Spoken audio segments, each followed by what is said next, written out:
Great. Well, let's get started, everyone. Good morning. Good afternoon, I guess, here in the Rocky Mountain West at high noon. My name is John Horning, and I'm the Executive Director of WildEarth Guardians.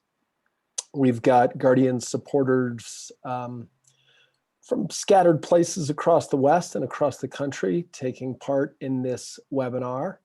And one of the silver linings for me of this pandemic that we still find ourselves in is that we're able to gather virtually in ways that prior to this we didn't think we could. So while we like the in-person gatherings, obviously it's nice to be able to gather as a virtual community as well.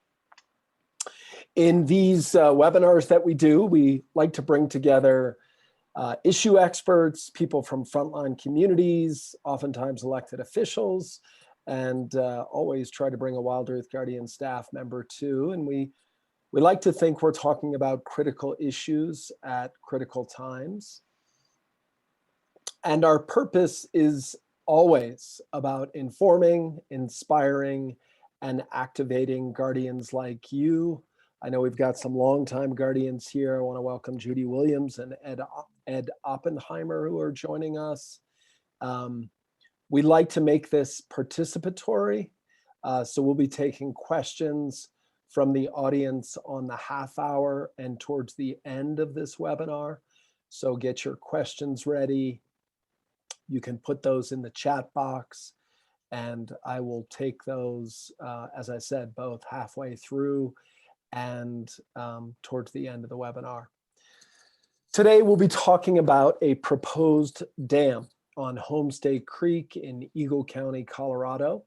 Homestay Creek is a tributary of the Eagle River, which feeds into the Colorado. There's a beautiful image of the headwaters of Homestay Creek. So it's a dam that is being proposed by two Front Range communities, the cities of Aurora and Colorado Springs. The cities are proposing to build a dam whose reservoir would flood what one of today's guests has called the Sistine Chapel. And that includes portions of the congressionally protected Holy Cross Wilderness on the White River National Forest in west central Colorado. So with me today to discuss these matters are Juli Slivka, who's the Policy Director for Wilderness Workshop over in Aspen, Colorado. Jerry Mallett, who's a longtime river runner, river advocate, and public lands advocate in Colorado. I first floated my first ever river with Jerry some 40 years ago on the Dolores. That would be the subject of a whole nother webinar, so for another time. Delia Malone is also joining us. She's the chair of the Wildlife Committee of the Sierra Club's Rocky Mountain chapter, and Guardian's very own Jen Pelz, who's the director of our Wild Rivers program. Welcome to each of you. It's good to have you. I thought we'd start this discussion by having Delia describe the valley and the ecosystem that would be inundated by this proposed dam. So if you could start, Delia, that'd be great. Absolutely. Thank you so much, John. Thank you for everyone being here and being concerned about the flooding, the drowning of this spectacularly beautiful high elevation alpine and subalpine wetland. Miles and miles of lush, verdant wetland that is surrounded by pristine wilderness. Wetlands have, particularly in the arid West, a very special and essential function. They function to provide habitat and food and water for better than 80% of our native animal species at some point in their lifetime. Yet these wetlands comprise only about 2% of the landscape, giving them an inordinately large importance in a very large landscape. These wetlands are remnants of what once was.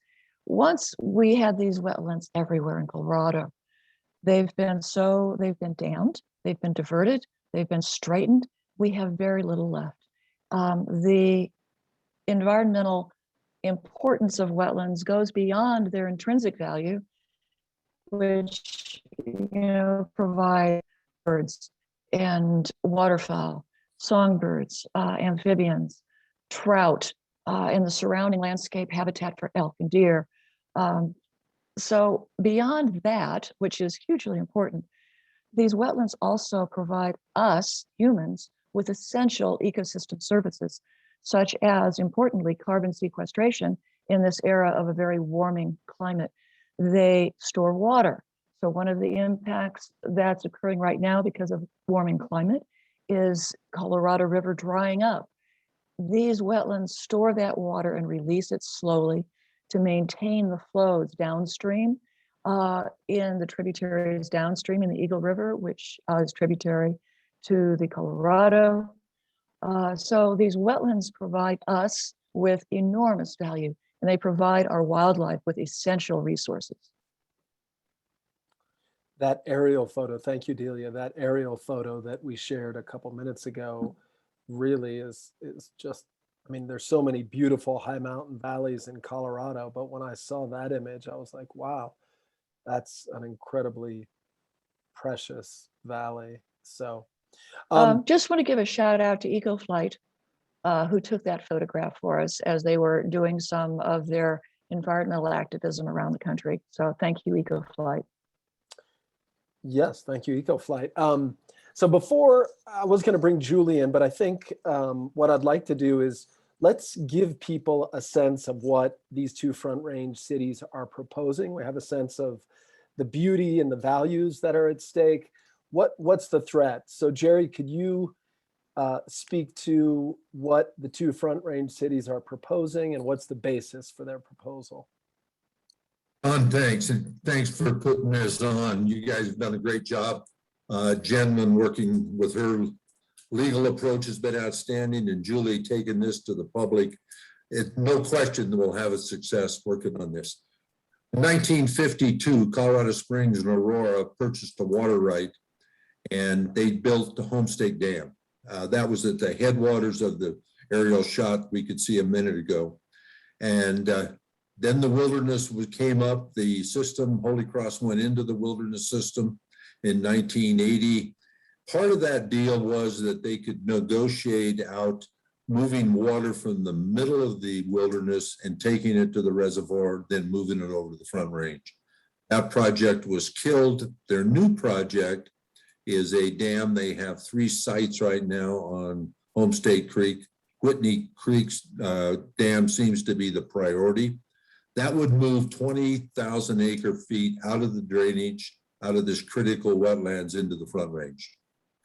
And of course, purchasing a water right, that's buyer beware. They have no opportunity. There was nothing in that condition that guaranteed a dam. They can look for other options, but that's the proposal today. And to de-water Eagle or Homestake Creek down through the Eagle River into the Colorado, we're only going to offset and probably result in a call on the Colorado River, which for the state would be a disaster.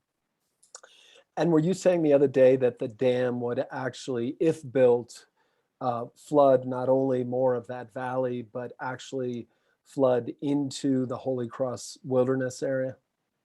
It would not flood the protected wilderness area. What they're proposing is that dam comes up, they would need an access road to go to the reservoir, and they want to take that access road and take a chunk out of the wilderness for the road go up high. We're probably 150, 200 feet wilderness boundary from Homestake Creek at this time. And if the dam came in, they would have no access, and that would go into the wilderness and result a call on the Congress for an exemption, which has never been done in the Wilderness Act history. Amazing. Not only flooding the valley, but chipping away at one of our premier wilderness areas. I just also want, because the first time I heard about this, I was shocked that this happens, but there's this phrase in Western water policy that water flows uphill to money. And what I find amazing about these Western slope diversions is that they tunnel the water under the Continental Divide. And could you just speak to that for a moment, Jerry, like the engineering, or someone else who wants to speak to that?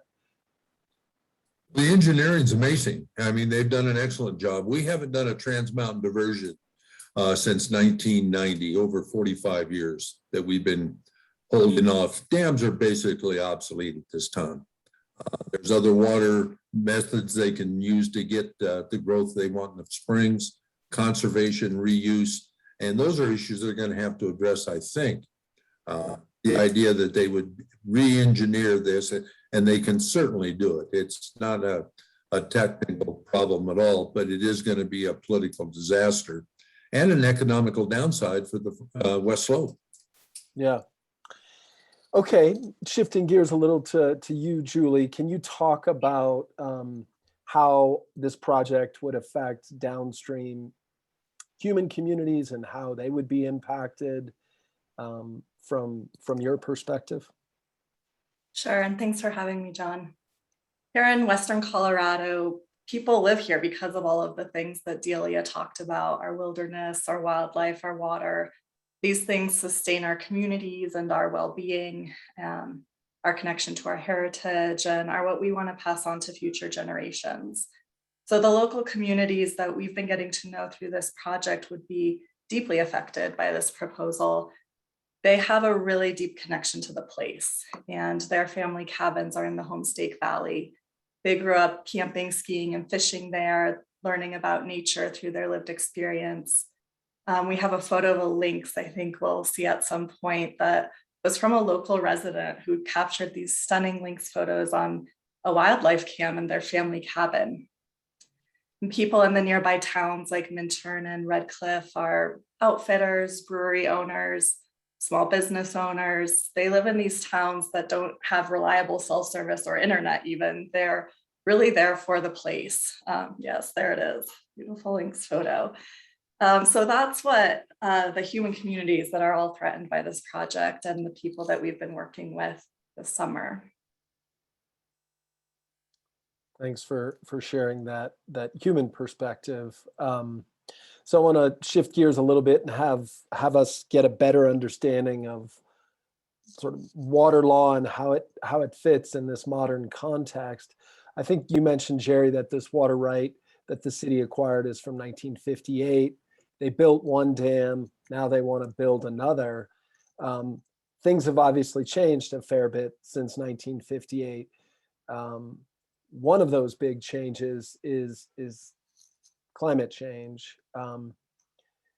For a water right that is from this era and superimposing now climate change and its effect in diminishing water supplies, how does that affect a water right like this and these two communities' desire to build a dam? Jen, why don't you speak to that? Sure. Yeah. I mean, the challenge is you're talking about water rates, but in the larger Colorado River Basin context. And if you've been reading the news, I'm sure you've seen Bureau of Reclamation has said, there's going to be a shortage on the Colorado River, the first shortage ever. And it's because when water rights were allocated in the Colorado River Basin, there was, it was done based on a really wet period of time. So they overestimated how much water was available. And now we're in a place where not only those estimations are completely outrageous considering the climatic conditions that are today based on climate change. And so, flows are being reduced. There's already been a significant drop in Colorado River flows, I think 20% in the last, 70, 50 years. And then additional, there's predicted, 20 to 40% additional depletion or additional loss, of flows. And so when you think about that larger context and you think about a 1950 water right, that's a relatively junior water right. And so my sense is that upper basin communities are trying to get the last drops of the Colorado River before some larger policy change happens where it is no longer acceptable for Upper Basin to develop water. The allocations based on the amount of water available for climate change are already met. There's more demand and more promises than there is water available. Have we seen, I'm curious if we've seen the state of Colorado, maybe the Colorado State Engineer or other Western states begin to grapple with how climate realities are affecting water rights, and especially, this is not a super junior right, but it is junior relative to rights from, you know, the late 1800s. Are states beginning to grapple with that as far as you can tell? Yeah, they are. The states are having conversations right now about what, what a less water looks like and who takes less water. I think that the Upper Basin states are still holding pretty strong to that. They have this unused allocation that they should be able to use. I mean, the Lake Powell pipeline is an example of that in Utah, where the state of Utah is trying to take an additional 86,000 acre feet out of the Colorado River. This project is an example of that for the additional 20,000 acre feet. There are two other projects in Colorado, the Moffett project, as well as the Windy Gap project, that are both in the end of their permitting process, which would take an additional roughly 40,000 acre feet out of the Colorado River. So while I think people are having discussions about it, like nobody is taking direct action to say, we need to stop new dams and diversions until we figure out how to meet the rates that exist in the system and how to balance all the different uses.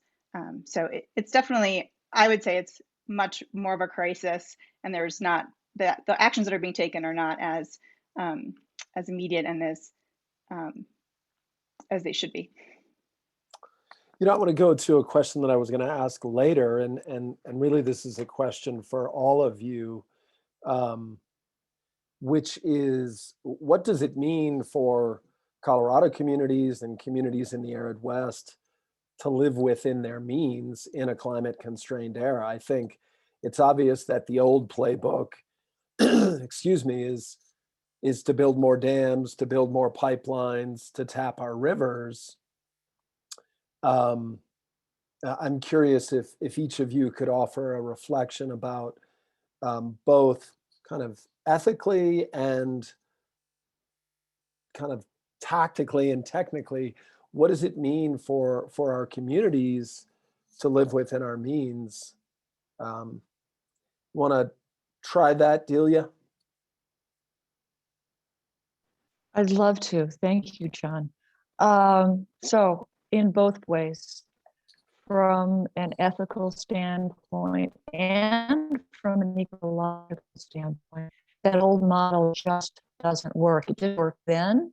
And what we've learned is that it doesn't certainly work now. I think it's somewhat ironic that just yesterday in Glasgow, one of the big strategies to offset a warming climate is planting trees. And so I'm looking at our background, which is homestake, and one of the impacts of this dam would be to drown all of the trees, all of the vegetation. And why did they talk about planting trees in Glasgow? Because they finally recognized the science that says vegetation is one of our most important storage houses for carbon. And when you drown that vegetation, you basically end up releasing carbon because you're killing the vegetation. So not only do the soils in this wetland that we're going to consider drowning store carbon, and they will no longer store carbon if that beautiful, spectacular valley is drowned, they will release carbon because the trees and the shrubs that you see behind me will all be dying. So recognizing the science in this is essential in an era that we've been taking down dams because we realize the harm of the downstream impacts from dams and the impacts to this gorgeous valley that we're drowning. We just recognize, at least in the science world, that we are being counterproductive. And in an intrinsic way, boy, we've lost so much, and the wildlife has lost so much. And we know about our tremendous losses of biological diversity, that we're in a biological diversity crisis. These areas, like the Homestake Creek and the Homestake Wetlands, are refugia for biological diversity. we don't want to contribute to biological diversity loss. We want to stop it. And the best way to stop it is to not build this dam or dams like it. Thank you, Delia. Do others, Julie, Jerry, want to speak to kind of this ethical question about what does it mean for Colorado communities to live within our means?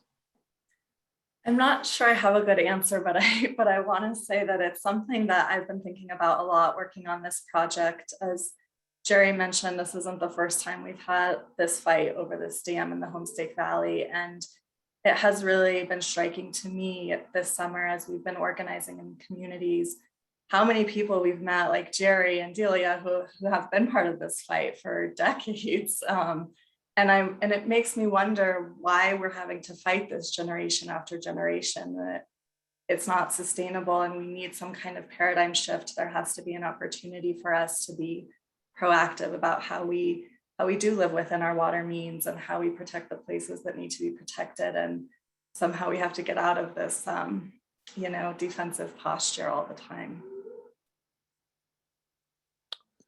Thanks, Julie. Jerry, anything to add to this? John, I do, thanks. Dia mentioned Glen Canyon, 1963, when they closed the gates on that. I remember that dam was projected to have a life of 100 years.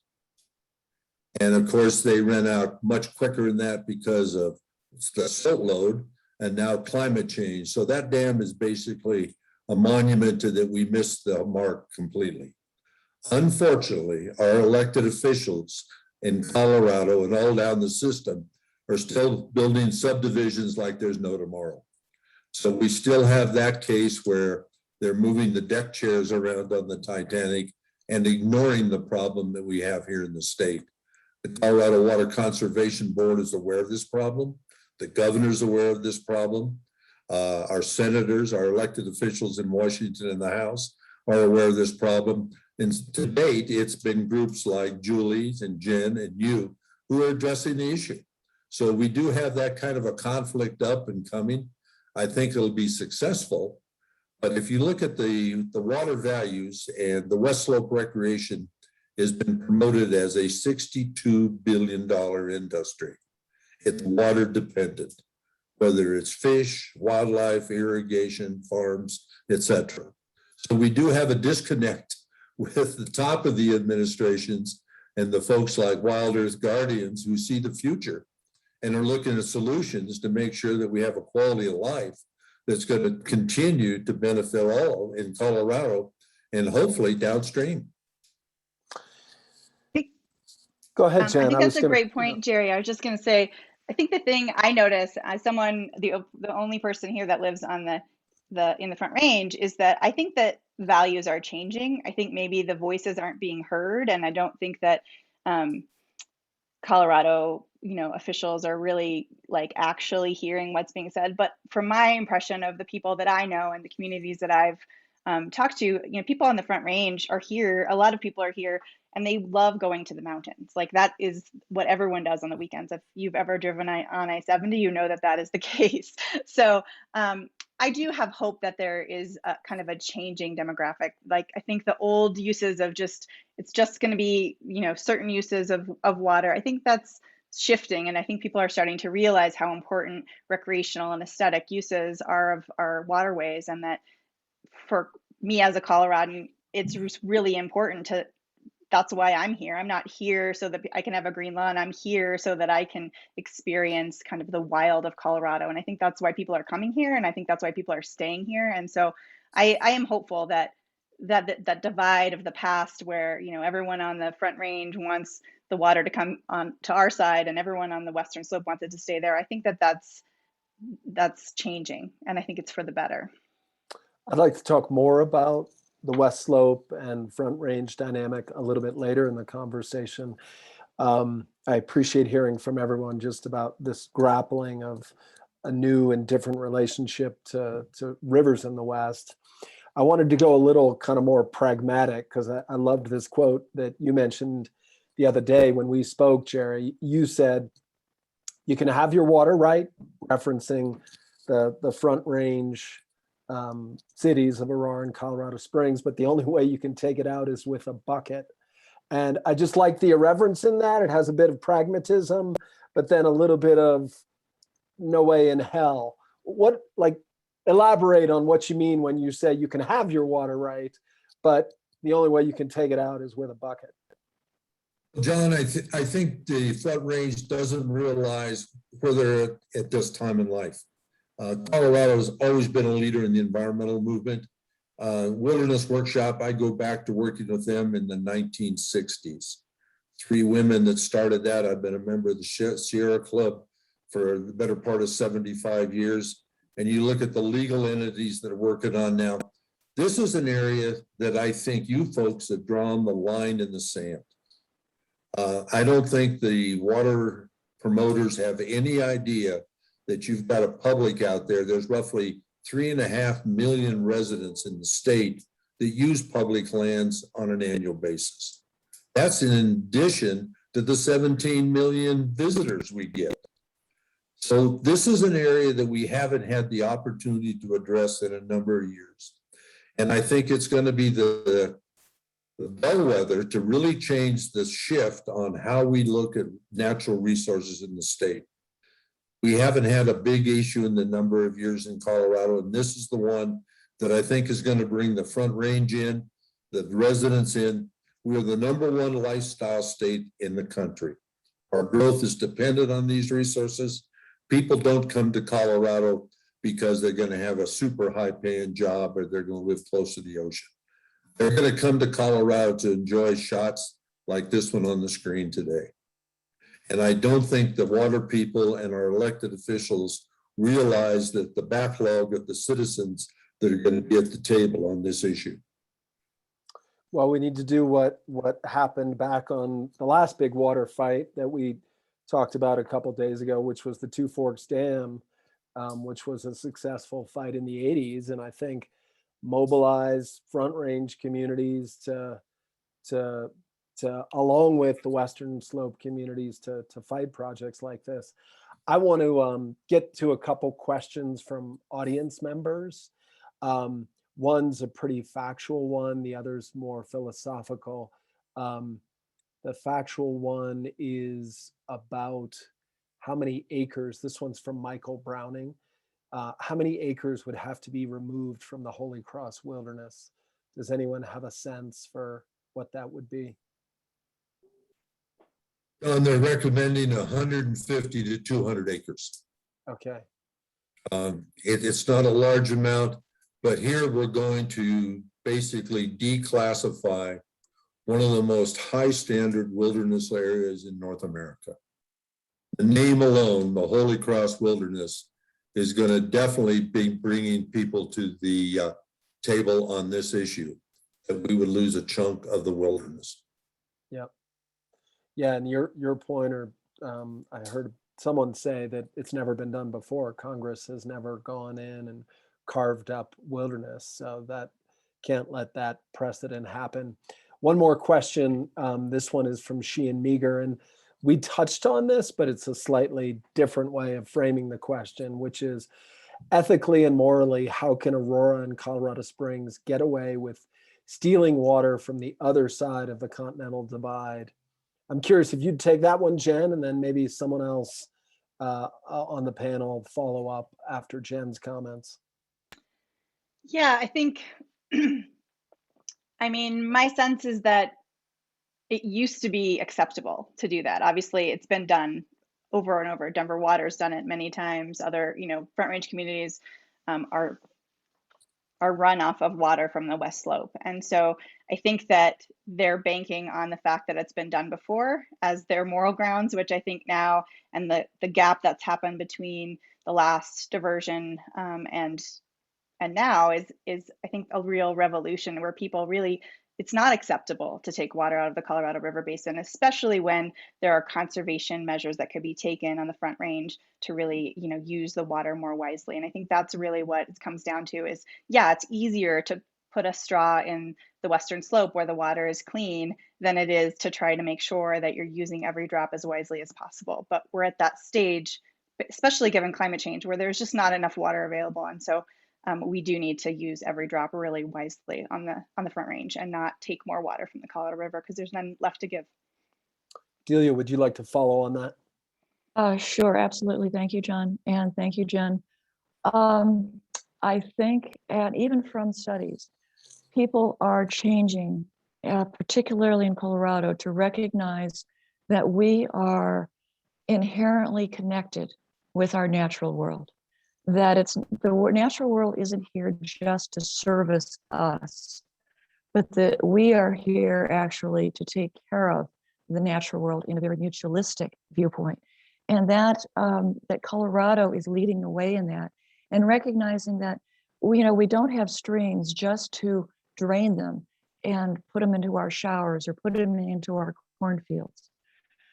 That the values of nature are intrinsic, and that it's our responsibility to take care of those that can't take care of themselves.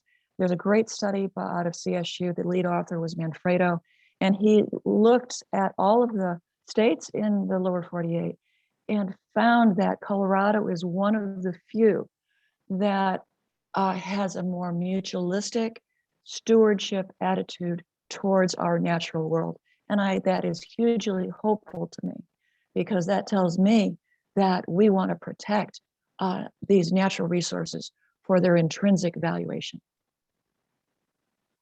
Yeah, Colorado's got the constituency, and as you said, I appreciate hearing that Coloradans, if more of Coloradans knew about this, they'd be aghast. So that's part of what we need to do. Spread the word. So I want to shift from kind of explaining the value and the threat to how these groups gathered here today, and you individuals and others, are going to beat this project. And I want to start by kind of framing it through like the most kind of difficult lens, which is the money that gets spent on projects like this runs into the billions, if not maybe hundreds of millions. There are tons of high-priced lawyers and lobbyists. There's precedent, there's history that Jen spoke to. Just given all the political and financial power and again, precedent of these Front Range cities doing this, what's it gonna take to beat that back? And I guess I'm gonna follow up with you, Juli, on a more specific question about mobilizing, but it's a broad question. Any one of you could take it. Jerry, I haven't heard from you in a little bit. What's your thought about how we're going to beat back the odds on this one? John, when we ran into Homestake 2, that was a number of years ago after the Holy Cross had gone through the wilderness, and you can see the site here. As you look to your right, that's Holy Cross Wilderness. If you look to the left of the stream, you have some wilderness, but the area right down by the creek is de facto wilderness. So it could go into the system. So as we look at this thing, and Colorado came out of the woodwork on Homestake 2, it was a tough, big, very brittle fight. And the area that we look at, Holy Cross, was protected. Colorado Supreme Court gave us a pretty good ruling, and Eagle County stepped up and said, no, it's not in our best interest. So we're going to see this as a fight that Colorado is really going to take to the table. There's no way that the public is going to lose a chance of the wilderness. There's no way that the public is going to lose the chance of one of the highest value streams and wetlands in the country. Dee was up there several months ago with me in Denver Post and gave a quick lesson on the value of fins. This area is contained fins. Dee can go into that. There river runs underneath it, roughly 10,000 years old. You can't mitigate them. The Denver Water Board, Colorado Springs, Aurora says we've got an opportunity where we can rebuild fins. And this is just basically bogus environmental science. This area would be destroyed. It's a small stream in its infancy. And when you take that much water out of something that small, you're going to destroy the area. And that's, I think the public is coming aware of it. And in today's world, with the magnum amount of money that is spent enjoying these areas, I don't think it's got a chance of ever being built.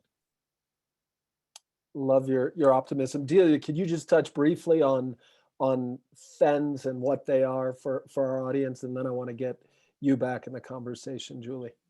Yeah, absolutely. So fens are ancient wetlands, and the Forest Service has officially recognized them as an irreplaceable resource because they take, in the arid West, thousands of years to form. And these fens that are in the Homestake Valley formed thousands of years ago as the glaciers were retreating. Functionally, they are tremendous storehouses of water, supplying water to that stream. Functionally, they store huge amounts of carbon.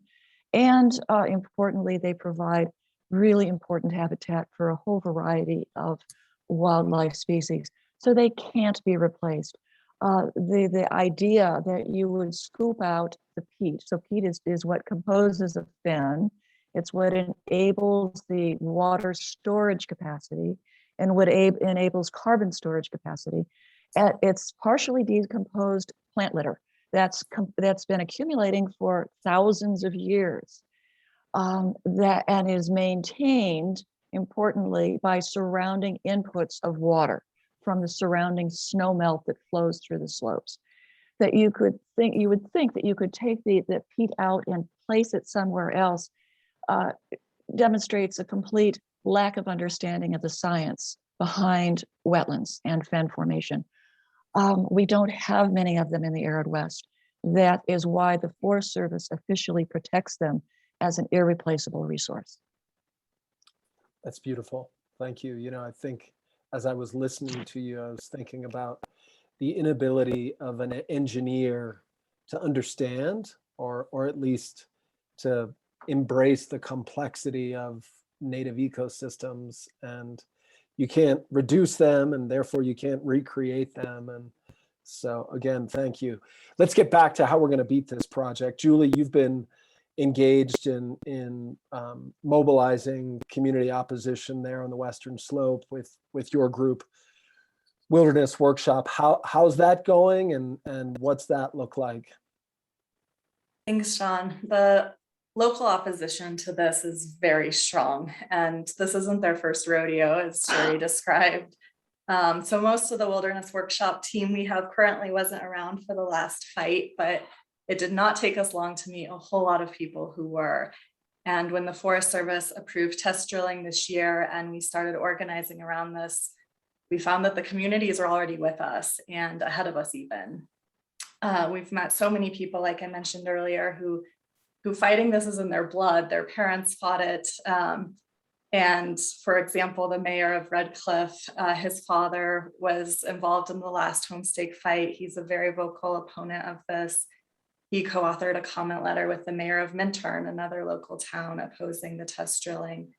So there's really some broad-based support here for fighting this project. And one of my favorite moments this summer on the campaign of our rally that we're seeing photos of here, we held in Red Cliff and marched along Homestake Creek to the highway. And it was just such an inspiring event. We had people of all ages, different backgrounds, different reasons for wanting to protect the Homestake Valley.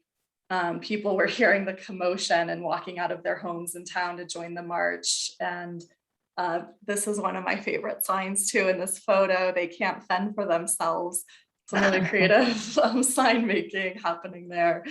So it was really awesome to see that. We've also had a lot of support from our local electeds, coming out very strong against this project. So I feel like it's going well, to answer your question, John. Certainly it's a long road ahead of us, but we're really excited about how much energy there is locally for opposing this. I love that story. I love that story. Go ahead in a moment, Jen. That story that the current Minturn mayor's father kind of taught him how to be an activist, and the intergenerational quality to this. Go ahead, Jen. Well, I was just going to say, when they approved the test drilling, the kind of feasibility study by the cities, there were 700 plus comments, really detailed comments from specific groups like Wilderness Workshop and Guardians and other people. And there are also just a lot of folks who wrote their own comment letters or signed on to comment letters. And so I think at that early stage where, even that drilling is detrimental to these really sensitive places, to have that many people speak out is a really good sign, I think, in terms of not just people showing up, which is awesome in the local communities, but I think other folks that are weighing in from other places as well. So I think there's some good momentum. Yeah, absolutely. And it isn't just a local issue, of course. People from the Front Range love camping in the Homestake Valley. And when we went out this summer to look at the specific places where the test drilling would occur, some of these pins were on dispersed campsites that people from Denver were, had their tents up, and a month from then it was a drill rig on it. So this is a statewide issue for sure. I'm curious if someone could just talk about the particular dimensions to how a project like this gets proved. I'm thinking there's a congressional role, and I'm thinking about decision making and decision makers. There's a congressional role around the Holy Cross Wilderness. You the two of you, Jen and Juli, are talking about the Forest Service's role in approving a special use permit for drilling. I imagine the state of Colorado has a role. Could someone speak to the suite of decisions and decision makers that are critical to this, and that therefore I imagine we're engaging? Why don't you go, Jen? Sure. Yeah, I think there's a role for a lot of folks to play. I think obviously, there's the local decision makers. Eagle County plays a significant role, given the state of Colorado has a law called House Bill 1041, which is basically it's a state law that gives local communities review over certain projects that happen in their jurisdiction. And so Eagle County will have the ability to review the project via its 1041 regulations, which is an important it happened in Homestake too, and it will be an important decision that point in terms of this project. The federal agencies, the Army Corps of Engineers, would have to provide a 404 permit. The Forest Service would be involved. The EPA, in theory, could weigh in on this project like it did in Two Forks. That's how the Two Forks Dam was stopped, was a EPA veto of the permitting because it was going to cause too much damage. So there are lots of different agency decision points. And then I think while like the governor doesn't have a direct role to play in this particular project, I think that statewide and elected officials are really important to weighing into these, not just for this particular project, but for the larger principle around new dams and diversions in Colorado, and what that looks like in the larger Colorado River Basin context. And you mentioned a bunch of those decision makers. Could maybe Juli, if you know this, speak to what's first? Like, where is our target gazed? Right, where's our gaze right now in terms of targets? The Forest Service is certainly front of mind for us. They, from my understanding, and Jen's the lawyer, so she can correct me, but we'll probably do a NEPA process earlier in this. And so they will be an early target, like they already are authorizing the test drilling. I think Jen raises a really good point about the governor, and we were just talking this morning about where he might be and a strategy around him. So those are two that are targets right away. Eagle County, we want to make sure that they are able to preserve their decision space on this, and so respecting them not being very vocal at this point. Jerry, in previous actions in Trans Mountain diversions, and we haven't had one in 45 years plus, the local elected officials did not take it very seriously. There was plenty of water in the Colorado. Their needs weren't where they are today. And those issues, those entities, county commissioners, number one, House representatives and state senators didn't get involved. They're going to get involved this time around. I mean, the West Slope knows they cannot lose water. So you're going to have county commissioners, you're going to have Republican, Democrat, House of Representatives and state senators come to the table. Congressman Neguse from Boulder, and this area is in his district today. It may change after reapportionment. He's come out and said it's not going to get built. The Forest Service said that Congress is going to have to address taking a chunk out of the Holy Cross Wilderness.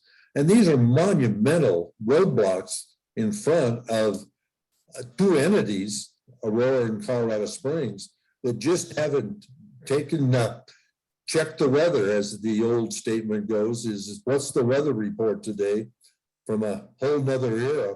And they don't realize the opposition they're going to get on this area. It's not going to be business as usual at when we've done Trans Mountain. And right now we've got 25 Trans Mountain diversions in the state at this time. And to put another one on the table today is never going to happen. That's one of our rallying cries. There will not be a 26th. I like that. That's a good number. Delia, when we were talking the other day, we were joking about how there are very few issues on the Western Slope that bring together ranchers and, as some ranchers have called me, a bunny hugger. But this is one of those issues. Could you speak to just the unique demographics that that are coming together in opposition to this dam? Absolutely. The value of water on the West Slope is essential to everyone. Whether you're a agricultural grower, you're growing peaches or grapes out in Palisade, or you are an enviro fish hugger that wants the greenback cutthroat trout up in Homestake Creek, or whether you are a supporter of lynx in the backcountry and the Canada lynx, which are there. All of those entities their biggest focus is protecting our water. We're not in an era where we can be profligate with water. The West Slope is no longer can be the supplier for the water for this burgeoning Front Range. And I think we all recognize that, whether you're a cattle rancher or whomever, everybody needs that water. And I think that all of those folks that I just mentioned recognize and really love the value of water in the stream, not water in a pipe, but water in the stream where they can go fishing, where they can see the waterfowl, where they can see the toads and the frogs. I think that we are losing that. We have lost it. And I think that now everybody recognizes before it's too late, these are areas that must be protected. And I think we all come together on that. That's great. Thank you, Delia. Just thinking about audience questions. I'd like to get to a few before I ask for some closing reflections from each of our panelists. And before I get to a couple of questions that any one of you can grab, I want to remind all of our participants that there are two take action boxes in the chat box, two links to take action, one from Wilderness Workshop, one from WildEarth Guardians. So please make sure that you're linking there and taking the action that we're calling on. And again, just a few questions from audience members here. This one's from Peter Sunnison. Is work being done to look into the commercial water bottling plan in Aurora and the subsidies it received from the city? It seems there's a stronger effort now more than ever to keep public water out of private industry. Is there any legal strategy similar to what has taken place in municipalities in Washington that could gain traction in Colorado? I realize it's not directly on point, but I like to take audience questions. So anyone want to field that? I'll just say it's not necessarily right on our radar. I think that the Nestle company, they have done this all over the West and in Colorado, where they've come in and bottled water from headwater streams and sold it to others. And I think there are people who are fighting it. It's mostly local efforts, and I appreciate the flag, and it definitely will be something that we will look into and make sure that it's on our radar in terms of tactics and strategies going forward. So I appreciate your flag. Anyone else want to briefly respond to that question? Thanks, Jen. I would just draw attention to Nestle again and the diversion, the water that they've taken out over by between Buena Vista and Salida to the bottling plant over there. The local citizens tried to fight that. Nestle has a lot of political clout and a lot of money, to be honest. And so that diversion, that straw continues to suck water out of the springs there, continues to be shunted over to plastic bottles in Denver. And so there was a lot of science that was clearly in support of opposing that suck. The local politicians ignored it. I would just encourage citizens to keep sticking with the science and fighting it as hard as they can. Don, several years ago, Nestle was here in the Arkansas, and they tapped a spring. I was county commissioner when they started. I moved on, but the other commissioners looked at it, and it was a property right. It was difficult for them to stop the development and the bottling because they own the water. And that's something state water looks at. So that's definitely going to be an issue. It's an entirely different issue of plastic and moving water, which is a critical resource to a private sector, but it's a tough one in the state. I want to ask a question about rights and how they are constrained by responsibilities, both individual and collective, but I'll get to that before I ask one more audience question. Stephen DeWitt, can you speak about the options municipalities have outside of reservoirs, water conservation, and water reuse? I heard you, Jen, speak to some of this, but I mean, to me, I wonder if there aren't hard realities here about limiting growth, but does anyone want to take that question? What options do municipalities have outside of reservoirs, water conservation, and water reuse? Delia. Just real quickly, you know, we had an amazing webinar last week that Jerry Mallett sort of orchestrated with regard to the Beaver Summit. And as maybe simple as it may sound, beaver store huge amounts of water. In those dams that they build, the dams themselves prevent the spread of fire. They sequester carbon, they store water. Municipalities is the low-hanging fruit, and you could actually restore beaver, and as long as you protect them, and that gets at the Colorado Parks and Wildlife. They currently treat beaver as a nuisance that can be killed most any time if they're damming streams, but you want them to dam streams because that's how you store water, and that stored water could be a significant part of the answer to water storage and water use problems. I love the complexity and the interrelationships that come up in these conversations. I know that the city of Seattle, in its water plan, talks about the importance of beavers in the watersheds that provide that city with their water. Anyone else want to briefly touch on other strategies beyond reservoirs and conservation and water reuse? John, Aurora, to its credit, is doing quite a bit on recharging water, reuse of water, and water conservation. Colorado Spring is moving that way. I think all the municipalities are looking at it, but in this regard to homestake, I think Aurora and Colorado Springs are looking at that low-hanging fruit. They want to get this one online before they do a full charge on how they manage the water on the Front Range, because they will do more in recycling and conservation and reuse. But they want this one as the last one before they take that action. which I think they're missing, and that's a detriment to the public. Well, we'll have our say on whether or not this is the last one they get before they adopt those other measures. So I want to, we've got 5 minutes. I'd love for each of you to take a minute to, I'm going to combine a question here. My closing question is really, what makes you hopeful? And it is, what makes you hopeful about our ability to protect a place like the Homestake Valley, the Holy Cross Wilderness, and really not just Whitney Creek, but the Colorado River and all its tributaries.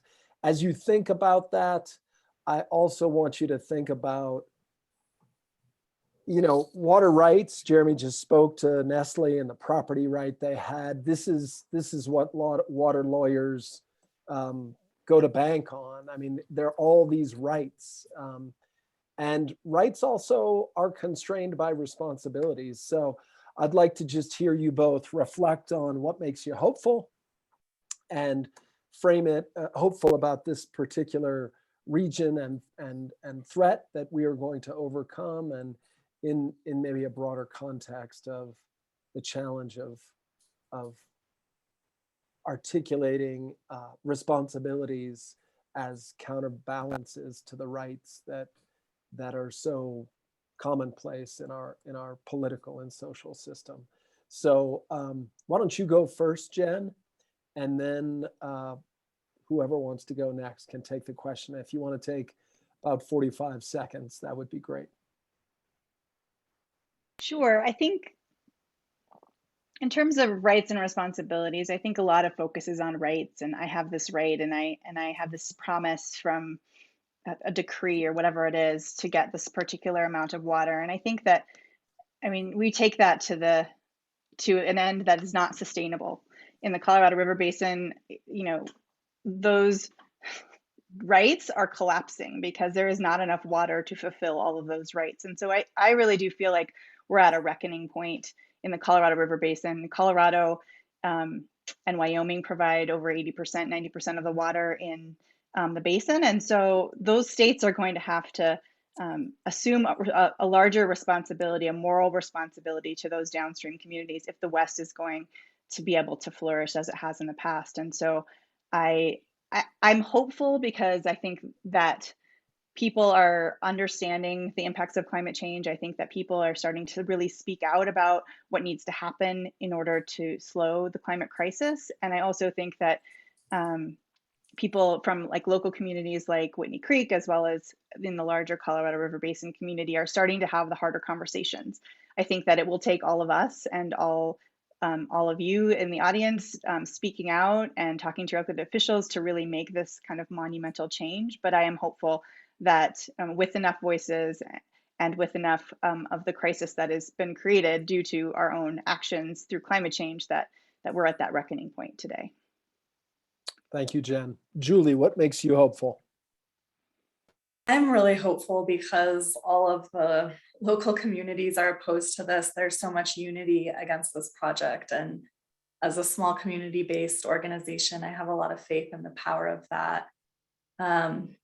I'd like to think that might translate to a shared responsibility as well, for how we do as a whole community move forward in a way that respects our planet and all of our communities, and that maybe these are the types of things that bring us together to take on that responsibility and address these really significant issues. Thank you, Juli. Delia, what makes you hopeful in this fight? I am hugely hopeful because I have seen that Coloradans are becoming really well educated with regard to the idea that we are intimately connected and reliant on natural processes and natural ecosystems that we are a part of and not apart from. And I see that every single day in the environmental activism that goes into protecting places like this and many others. And with that, understanding that we are interconnected, that our lives depend on keeping these places intact and functioning. With that understanding, I am hugely hopeful that we will prevail and that we will carry that message of interconnectedness with the entire suite of life in protecting the Homestake Valley. That's beautiful. Thank you, Delia. Jerry, how about you? You've been on the, I can say this, Jerry is my mom's cousin. He's a de facto uncle. As I said at the outset, my first river run was with him on the Dolores. You're in your 9th decade. What makes you hopeful? Don, I think this is going to be the bellwether, not for Minturn, not for Avon or Redstone. It's going to be the bellwether for the West. We're the headwater state, and I see people like Juli and Jen working on this thing, whole new group coming in. Juli says we're a small organization. Give it a year. You're not going to be a small organization. You're going to be one of the leading water advocates in the country because you've taken on an issue that is going to set the whole West on standards that, where are we going with water? What are we doing with our public lands? And that bellwether has shifted greatly and it's headed your way. Jen's work on this has been great to work with. Very bright, progressive lawyer who brought stuff to the table that was really good for us as we move forward. And I've worked with Delia on a number of issues. I think the momentum is going very strongly towards us, water, public lands in the West, and it's going to be led by Earth Guardians and small groups like Wilderness Workshop. And it's been a great pleasure to work with them. It's going to change the weather of what we do out here. Well, thank you all. This has been a lovely conversation. I love the optimism. We've got a fight on our hands for sure. And I want to believe we're going to win. And I encourage all of the people that joined us today to continue to stay engaged on this issue. We're going to need you. And the people on the front lines like Delia, Jerry, Juli, and Jen are going to need you too. So thank you all again for participating. Let's do it again at some point in 2022, celebrating some milestones and the continued challenge that will lie ahead. This is not going to be resolved as much as we would love for it to be resolved quickly. It's going to require a struggle. So again, thank you all. We'll see you soon. Thanks so much. Yeah, take Bye-bye. care. Bye-bye. Bye-bye.